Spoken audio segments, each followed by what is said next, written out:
Ah, entendi. A Semana Santa lá, né? A Gisele é pelo cabelinho bem lisinho, né?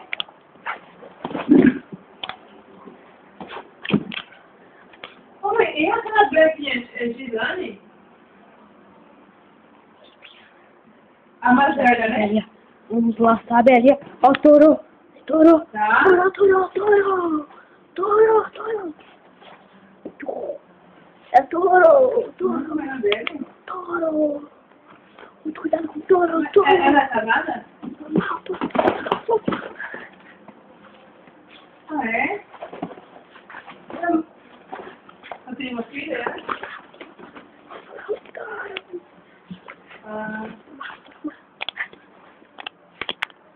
Sei. Oh, Como é? e tu vai carregar seu celular também, é?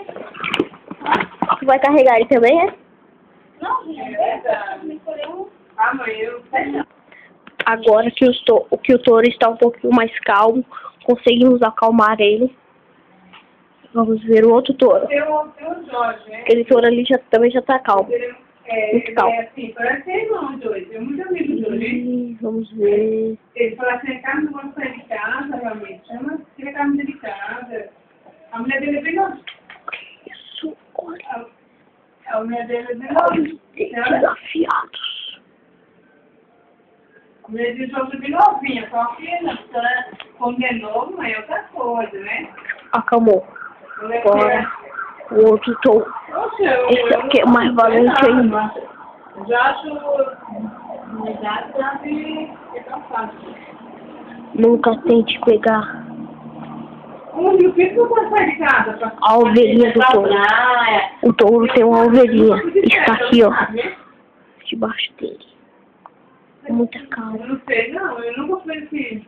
Hã? Pega aí.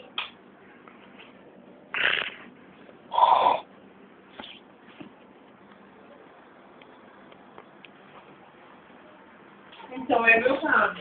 Eu fico lambe-lambe nessa casa.